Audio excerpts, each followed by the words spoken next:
And I think the lesson that I think will get learned is that less may be more. And that if you're sponsoring the player, the one or two marketable players, and so are a bunch of other brands, good luck in fans recalling that that's player is endorsing that brand, right? You're listening to Sports Tech Feed, the global sports technology podcast. Hello and welcome to Sports Tech Feed. I'm your host, Thomas Loams. Great to have you join us again this week. On today's show, we have Dr. Kirk Wakefield, Chief Research Officer at Wakefield Research Partners. Kirk has got a great experience both in the academic and the commercial realm. Kirk is the Edwin W. Streetman Professor of Retail Marketing at Baylor University here in Texas, where he's the Executive Director of the Sports Strategy and Sales, or S3 program. Kirk is also the author of the book Team Sports Marketing and the founder of Wakefield Research Partners, a research firm measuring partnership and brand impact for over 20 pro teams. Kirk's scholarly works appears in the Journal of Marketing, the Journal of Consumer Research, and the Journal of the Academy of Marketing Science, to name a few, and he's also a regular contributor to Sports Money on Forbes. So, as I said, great match between that academic rigor and then also the commercial experience advising some of the top teams across the US, across North America. I think they've got teams across every single major league here, and really looking at what does sponsorship do for them? What is actually happening with these brands that are sponsoring and underwriting all of the sports that we love? Because obviously at the end of the day, someone's got to pay the bill. And as we know that apart from broadcast rights, which is also linked to sponsorship, it's the sponsors, it's the brands that are getting involved in sports that really are the ones that, making it all happen. So what can we actually learn from that? What actually happens when a brand sponsors a team? How does that actually impact how fans think, feel, what they do? And starting with a fundamental question, does it actually work? I'll leave the answer for that up to Kirk. As I mentioned, I'm your host, Thomas Loams from Sports Tech World Series. If you'd like to look at other episodes, you can go back to sportstechworldseries.com/podcast. Look through all our previous episodes there, available on iTunes, Spotify, wherever you're listening now. You can also sign up for our newsletter, sportstechworldseries.com/newsletter. That's a weekly newsletter on Thursdays. Hit your inbox, give you everything you need to know about what's happening in the industry. Really digestible format. And we have some great deep dives included in that. So if you want to go a bit more in depth with a particular topic, there's always going to be one included in that. That's all from me for now. If you have any questions or want to learn more about what we do at Sports Tech World Series, feel free to reach out on LinkedIn. But over to Kirk. Dr. Kirk Wakefield, Chief Research Officer at Wakefield Research Partners. Welcome to Sports Tech Feed. Great to have you on the show. Thanks. Glad to be here. So first up is a bit of context. Can you outline what you do at Wakefield Research Partners, so some of the clients you work with and the work you do for them? Sure. We measure the sponsorship impact for brands that are associated with mostly NFL teams, but also NHL and NBA teams and some venues and properties. And we measure what happens really after sponsors do everything they can with their assets, and we measure those assets and then what fans think, feel, or do because of the sponsorship. Yeah. So how do you measure a successful brand sponsorship in sports? Well, if the fans can't recall who the sponsor is, that would be your first clue that it's not working well. So we measure the number of fans represented by the scientific sample, which is extremely important. Not everyone pays as close attention to this as we do, but step number one, any survey, any research is identifying the population and then scientifically sampling that population so that we represent all season ticket holders who, by the way, don't always have the best attitudes or the best opinions for certain reasons. And then every single game ticket buyer and all other registered users, which are extremely important because you think about any sponsor for like Austin FC, just down the road from you, it's one of our partners, and you don't have Yeti on the jersey or some of the other partners just trying to reach the fans who will attend the match. That would be silly to pay serious money to reach a few 100,000. They're trying to reach the hundreds of thousands, millions who are, reached by their digital and social and everything else. Yeah. So it's not just the people that are in the stands; it's the actual global audience. Yeah, exactly. And Yeah. think about that I was talking with somebody from Spain who apparently FC Barca has opened a New York office to sell sponsorships for Barca to reach, the Americas. And they have 400 million fans. So no one's paying to reach the 100,000 fans that come every match at Barca just for that. That'd be silly, right? Again, you could potentially be reaching up to 400 million. So you need to measure that. Yeah. And what's you mentioned at the beginning, impact. So how does impact on brand equity differ from, I guess, viewership? So as opposed to something that's talked about, just it makes me think. So the old, watch, listen, or attend. I can watch a match or a game. I can listen, maybe, although listening is quite different from watching. If I listen on radio, that means I probably understand the game. Watching, I could be just doing that with my, friend or whatever, and not even care. And I could do the same with attend. So you can watch an ad and not like it. Think of any number of brands you see on there and probably curse the TV maybe, or say that's stupid. I hate that brand. So just exposure tells you only that, right? How many were reached. And so what we do is find out, once you're reached, does the passion for that team and their players, does it transfer to the brand, which it's interesting. So that does work. It's psychology. If I love whatever team, I just published those series of articles in Forbes on home team fans and NBA, NHL, and NBA, Major League Baseball. And, if I'm a fan of Texas Rangers or whatever, frankly, it doesn't even matter if they're on a 12-game losing streak, which they are.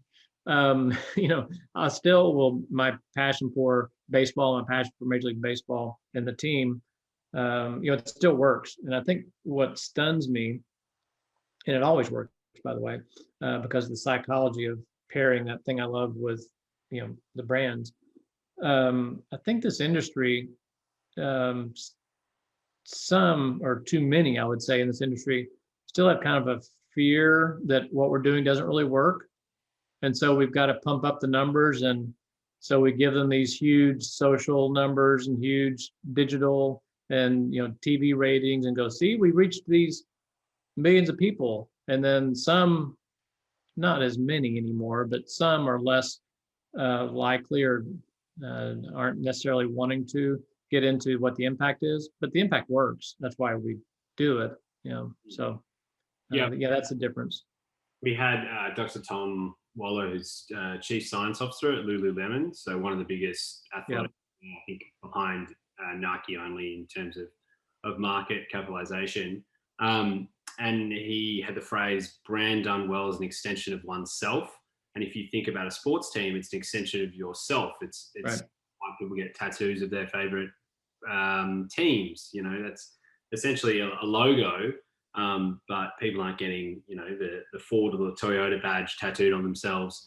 But you can still borrow from that fan affinity and the passion and connect through. So it's obviously, as you said, it does work, but how you measure that, and especially in the I was moving to more of the digital field, just saying I got this many views on my ad or whatever. It could be an obscure part of the internet or placed next to content that you don't actually want to associate with your brand is something else that's interesting there. So coming back to what you were talking about, measuring this, the metrics and understanding the impact versus just my ad was on the advertising hoarding for 3 seconds or whatever it is.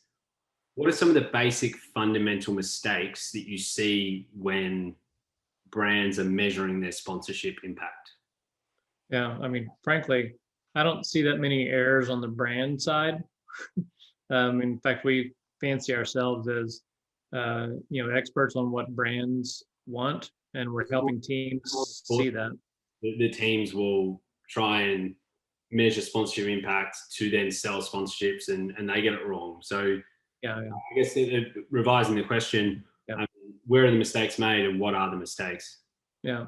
And again, I don't know how many are intentional. I think it's kind of been a function of how the sports industry, as also a professor at Baylor and having taught sports marketing and sports sales for the last 20 plus years. We often say that professional sports is about 10 years behind corporate marketing, and collegiate sports is about 10 years behind pro. It seems like, although again, shifting dramatically in the last few years.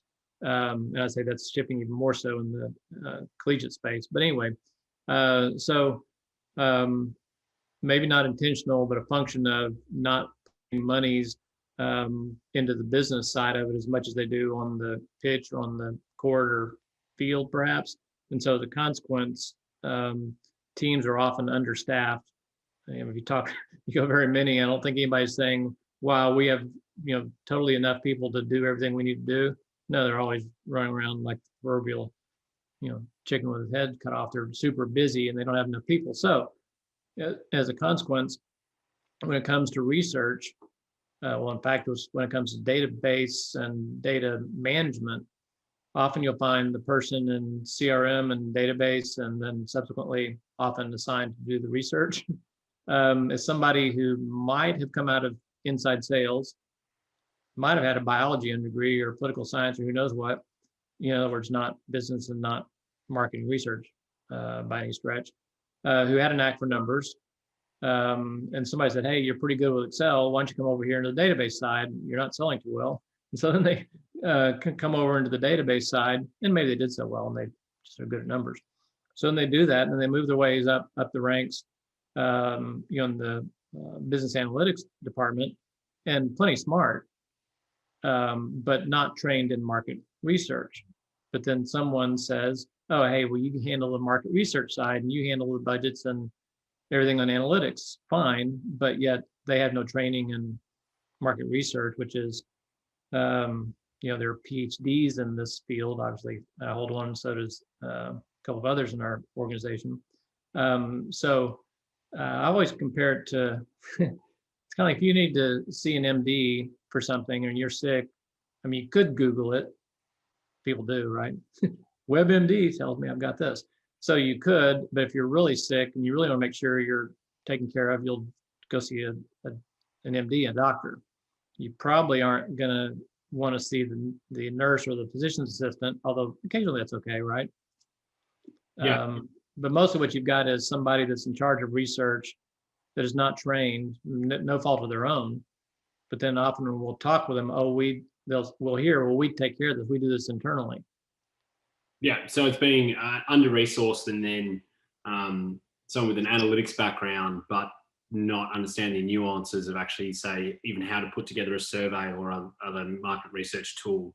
And yet they think they do, right? Because anybody can field one. There's SurveyMonkey, you can pitch yours out there and you can get numbers back.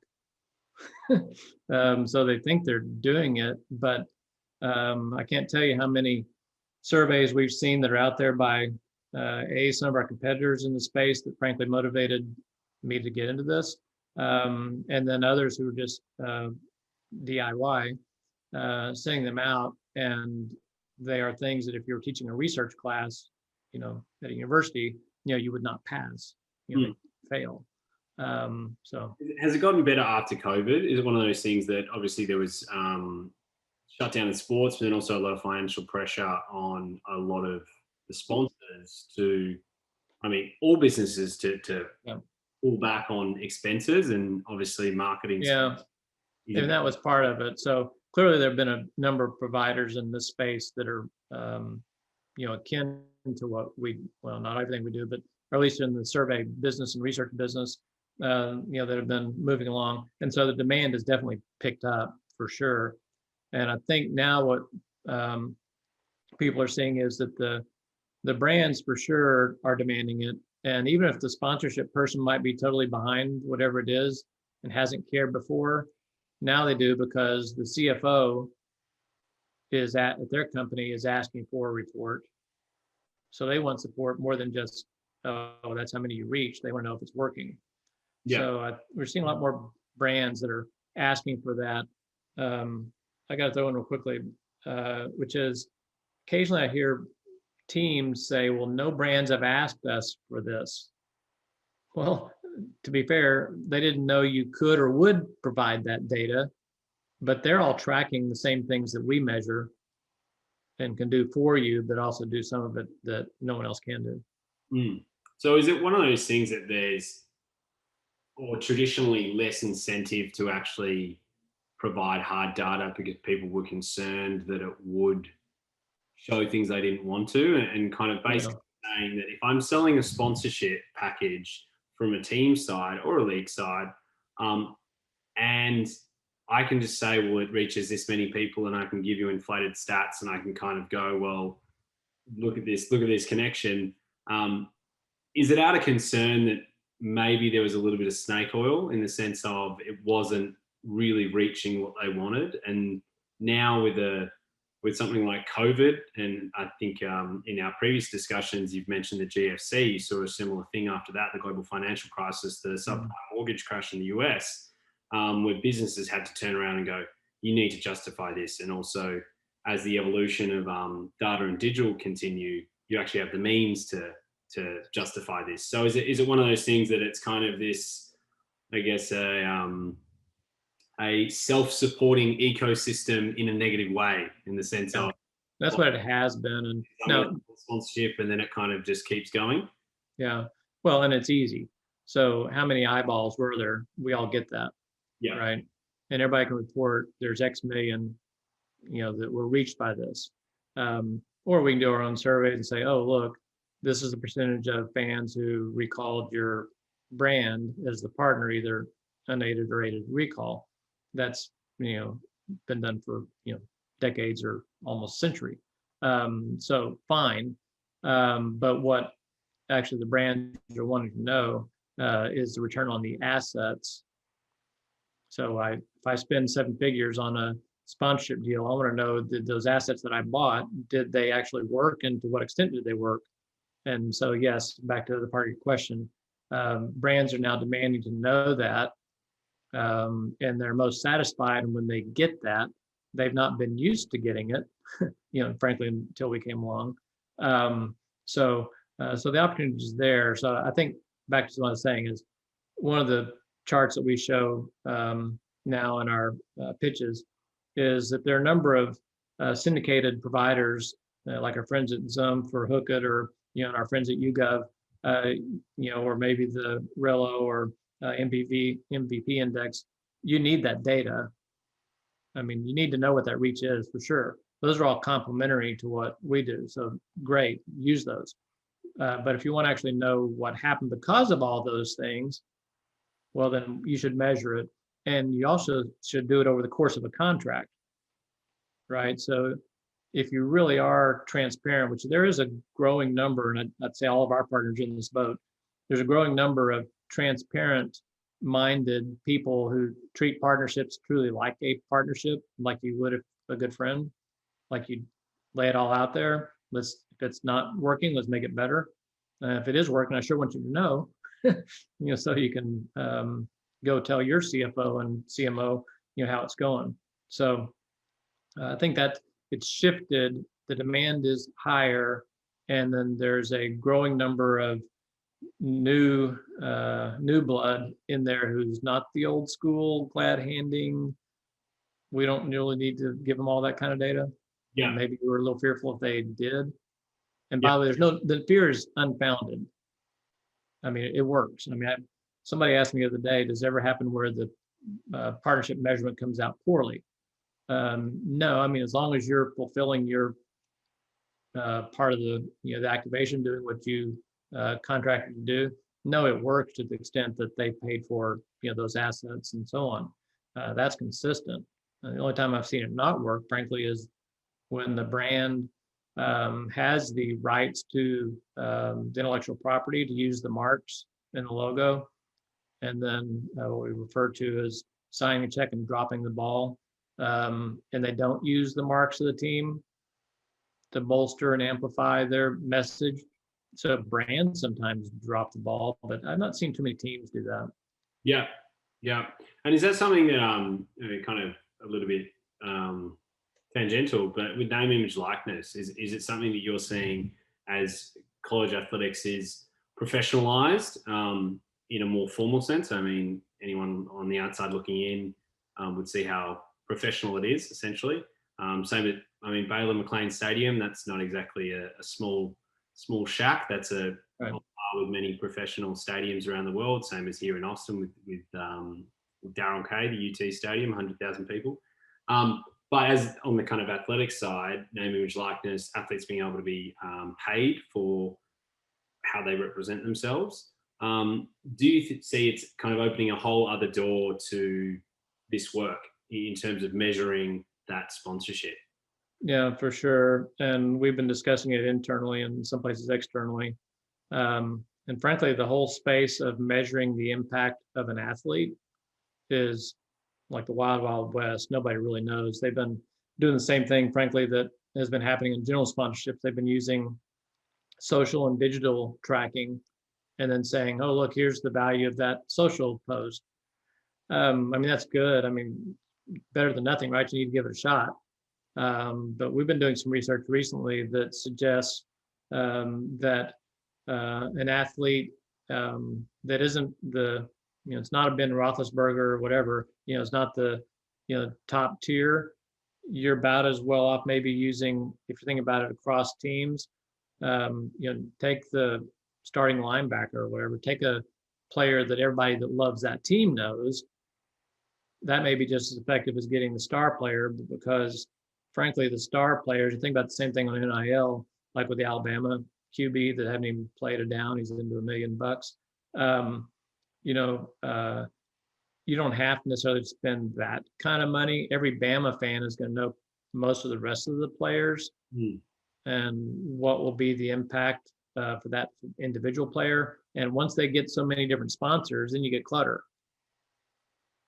So, I mean, that's a big concern, right? So, and I think the lesson that I think will get learned is that less, maybe more.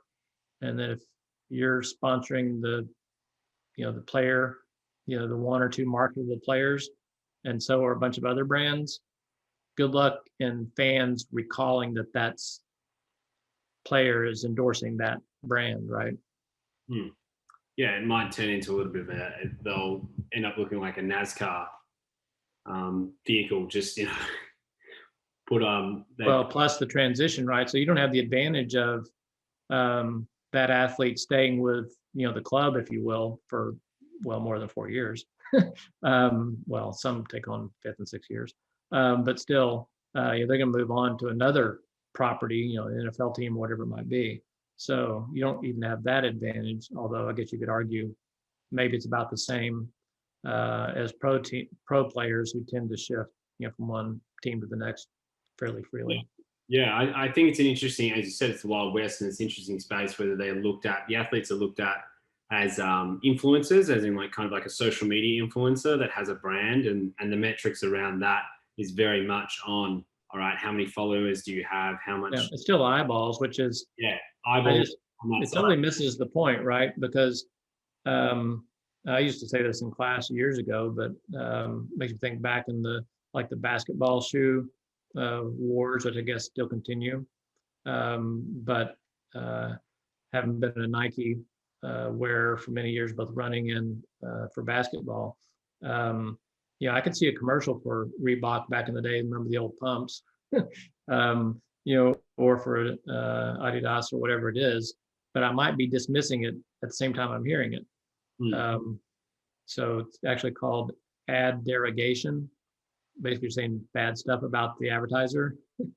So, I mean, that's a measurable, known fact that people basically talk back at their TV, when they see ads they don't like. So just saying, oh yeah, then this person had, and again, granted, they're maybe following that, that player, that athlete. It doesn't mean I necessarily like the brand. Then the other problem you get is that where it's fairly obvious that the brand is not really fitting with the athletes endorsing them. We're seeing this in esports, where brands are jumping in, trying to fit in, but they're not endemic to esports.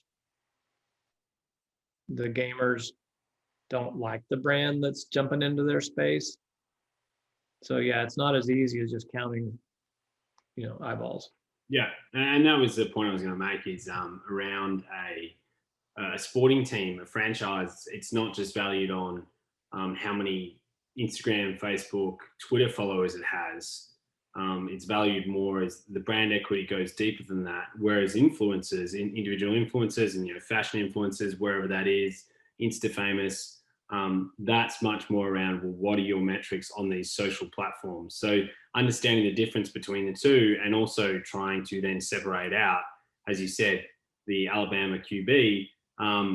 If he transfers schools, he's not worth that. He doesn't carry his. I haven't even thought about the fact of the new transfers. So holy cow, I was still thinking on typically you can be there for 4 years, but today, oh look, I didn't get my PT, and so now I'm in the transfer portal.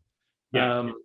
I think that's super interesting. I think the upshot of all that, both the NIL and the athlete endorsements, is based on the research we've been doing, is that you really need business intelligence that tells you, like I've got a couple of graphs I've been sharing with one of the clients we work with. Just think about any linear or any line you have. There are a bunch of athletes that are above the line that are performing well above the others. And there's some others that are below the line, if you will, that are underperforming, even though they might have plenty of followers. You need business intelligence to tell you who's above the line and who's below the line. So right now, there's not much anything out there like that. It's just, oh, you have more followers and you must, we'll pay you more. Well, that's unwise.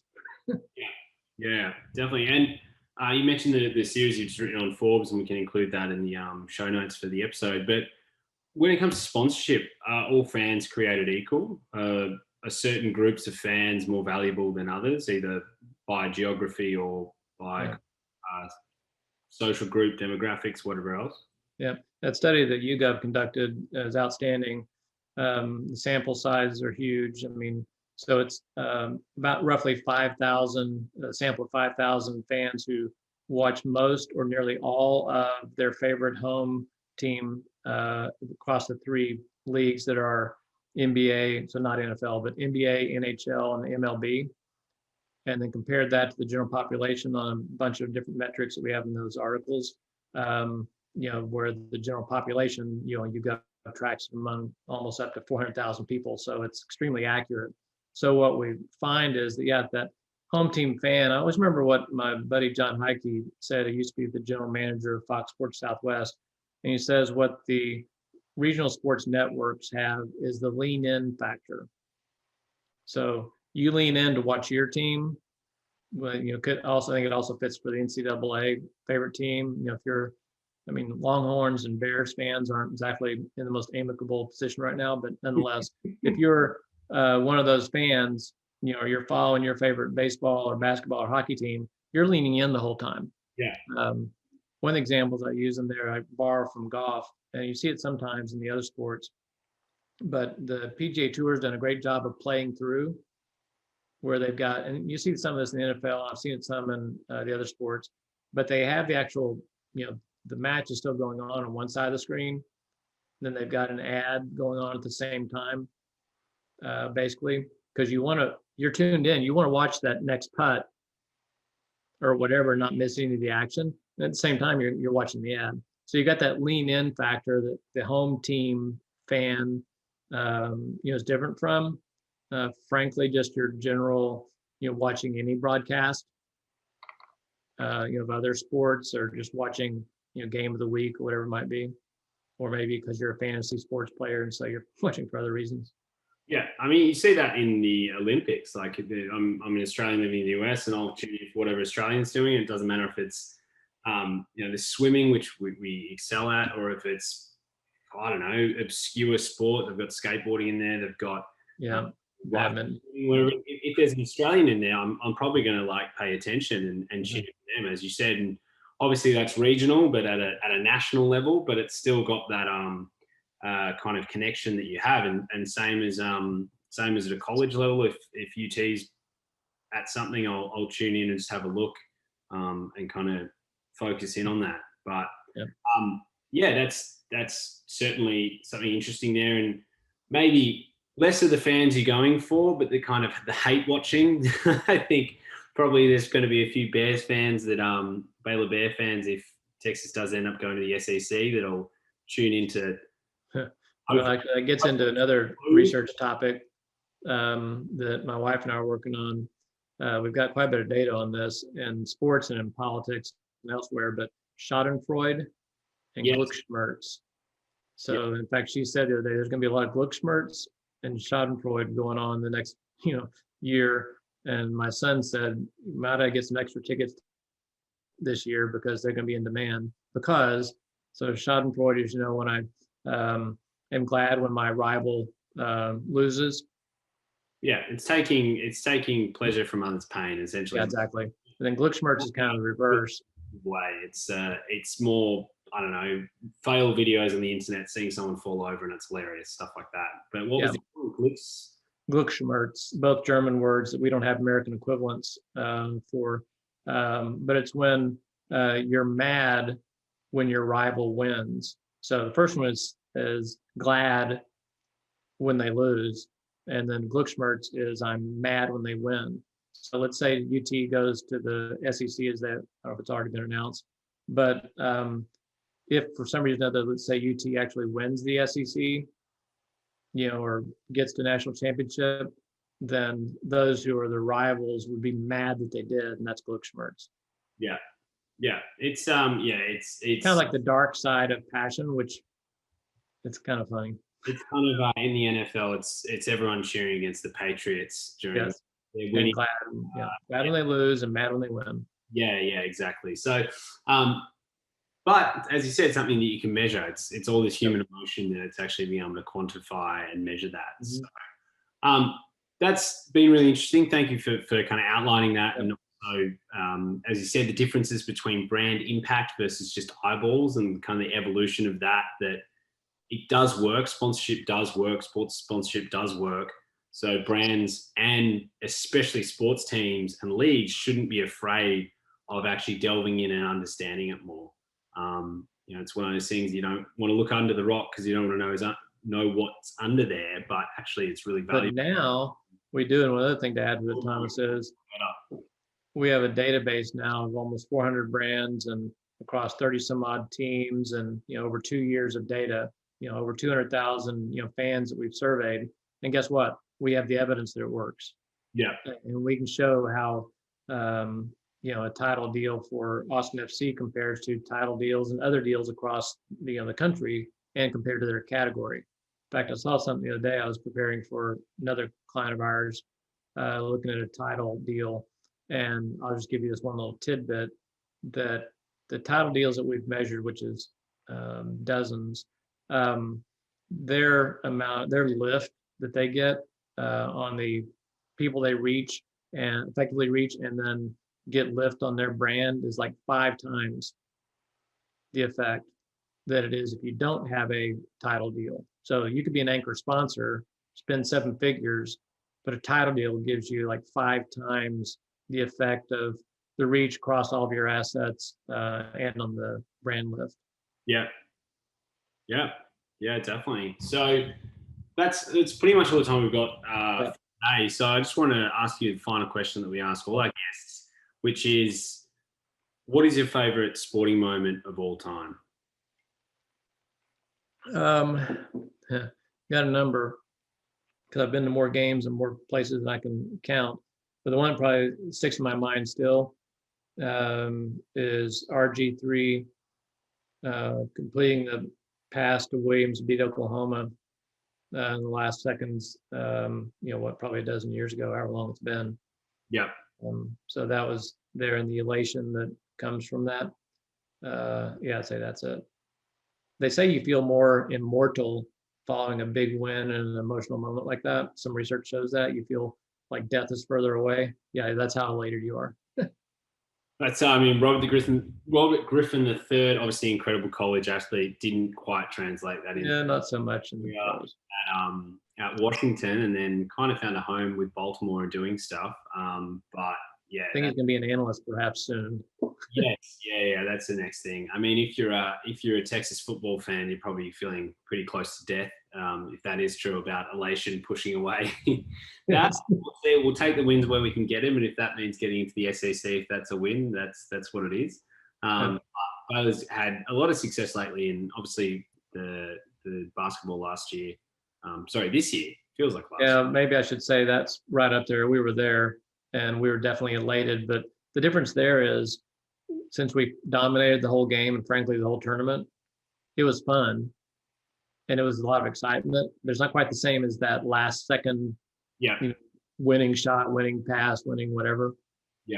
Yeah, the endorphin rush from that. So, all right, well, that's one to look up, and looking forward to the coming football season, and also staying in touch with everything that you're doing with S3 and Wakefield research partners. So, thanks again. Thank you much, Thomas, for having you on the show. Yeah, farewell, my friend. That was Dr. Kirk Wakefield, Chief Research Officer at Wakefield Research Partners. Great to have him on the show. And thanks to you for listening. As I said, sportstechworldseries.com/podcast. Go back through, have a listen to some of our previous episodes. We've got a great lineup over the last year and a half now. So there's a lot of episodes there to sink your teeth into. So go back through and have a listen. And feel free, as I said, to reach out on LinkedIn and subscribe to our newsletter. Until next time, you've been listening to Sports Tech Feed.